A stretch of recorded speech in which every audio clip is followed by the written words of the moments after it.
Mr. Donnie Pangilinan and Miss Bel Mariano, abay lumabas ang kanilang ending para sa kanilang paparating na movie. But before that, if you haven't subscribed yet to my YouTube channel, please don't forget to like, share, and subscribe at hit mo na rin ang notification bell for more showbiz updates. Bago tayo first magpatuloy sa ating updates for today's video, nais ko pong pasalamatan kayo for always watching and trusting this channel. Thank you so much sa inyong laging panonood at palagi ang pagsubaybay sa mga updates po natin. Maraming salamat po. Sa patuloy na pag-angat ng karera ng kapamilya star na si Miss Bel Mariano, isa sa pinag-uusapang balita sa entertainment industry kamakailan ay ang kanyang pag-amin tungkol sa naging epekto ng kanyang mga solo projects sa kanyang paglago bilang artista. Bago muli nilang pagsasama sa pelikula ng kanyang collab team na si Donnie Pangilinan, ibinahagi ni Bel na nakaramdam siya ng kaba sa pagharap sa mga proyektong wala ang kanyang partner sa trabaho. Gayunpaman, sinabi niya na ang karanasang yon ang tumulong sa kanya upang mas mapalawak ang kanyang kakayahan sa pag-arte at mas makilala ang sarili bilang isang performer.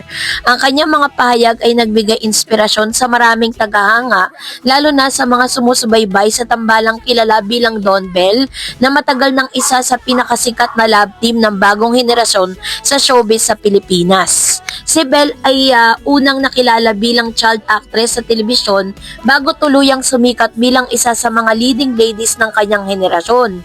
Unti-unting nakuha ang atensyon ng publiko dahil sa kanyang natural na talento sa pag-arte at ang pagiging relatable sa mga kabataan. Sa kabuuan, sa kalaunan, nabuo ang tambalan nila Donnie Pangilinan na nagdala sa kanila ng maraming matagumpay na proyekto sa telebisyon at pelikula.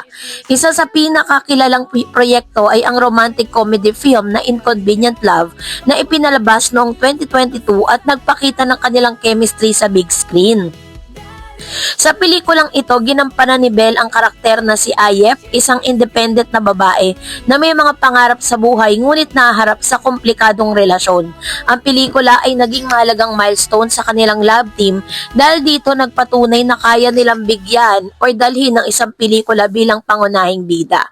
Sa kabila ng tagumpay ng kanilang love team, dumating ang panahon na kinailangan ni Bel na subukan ng proyektong wala ang kanyang partner. Ayon sa aktres, hindi naging madali ang desisyong ito.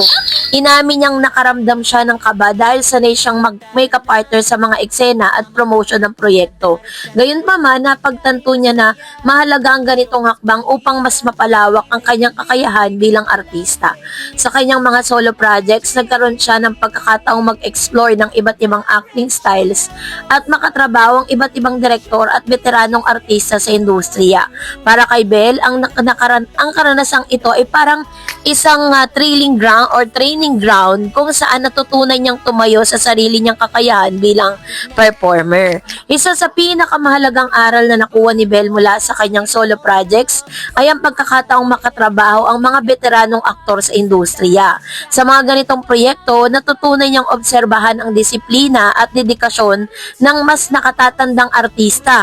Ang kanilang karanasan ay nagsisilbing gabay sa kanya upang mas maunawaan ang lalim ng pagganap sa isang karakter. Ayon sa kanya, ang bawat proyekto ay isa sa pagkakataon upang matuto, hindi lamang ito tungkol sa kanyang or pagganap sa harap ng kamera, kundi pati na rin ang pangunawa sa emosyon ng karakter at ang kwentong nais niyang iparating ng proyekto sa mga manonood. Matapos ang ilang taon na pagtutok sa magkakahiwalay na proyekto, muling nagsama sa pelikula sina Bel Mariano at Donnie Pangilinan. Ang kanilang reunion movie na pinamagatang Tayo sa Wakas ay inaasahang ipapalabas ngayong taong 2026. Ang pelikulang ito ay inaabangan ng maraming fans dahil ito ang magiging unang big screen project ng Don Bell matapos ang kanilang huling pelikula.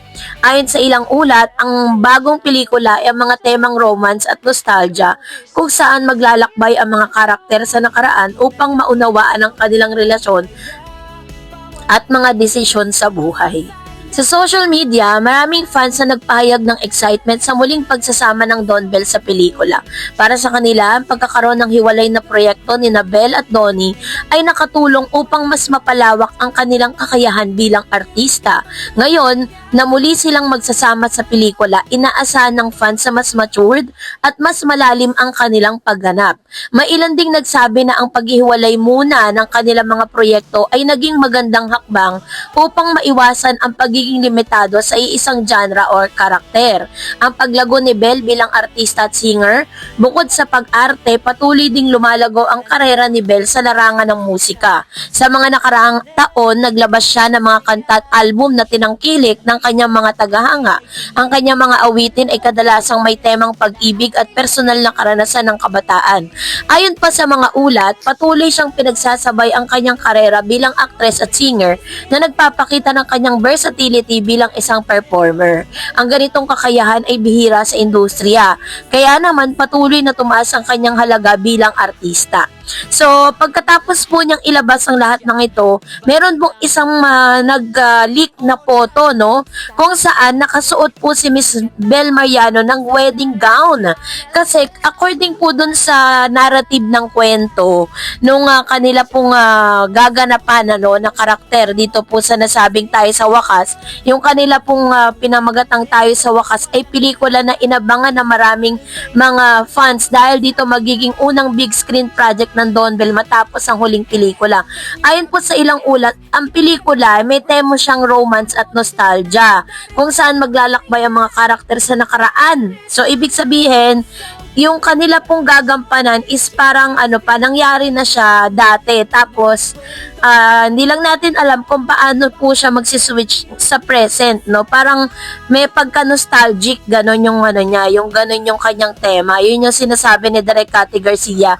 Di ba sabi ko naman sa inyo, pag si Direk Cathy Garcia, Sampana ang gumawa ng isang pelikula, this is kind of movie na ayaw niya daw na kapag gumagawa siya ng movie na uuwi yung mga manonood ng umiiyak, ng heartbroken. Which means, ito pong leak photo na to na lumabas na ito, masasabi natin talaga na meron silang tinatawag na happy ending. So, possible na magkaroon po sila ng wedding dun po sa nasabing movie, di ba? Kaya, inaasahan natin talaga na 100% magugustuhan ito ng mga Don Bell fans dahil alam po natin na yun naman talaga yung gusto ng lahat. And of course, ang maganda pa rito, paano po sila magta-transition? Ano po yung transition na gagawin nila from past to the present, no? Paano nila gagawin yun? Yun po yung parang medyo pinakamagandang abangan po talaga natin yan sa big screen.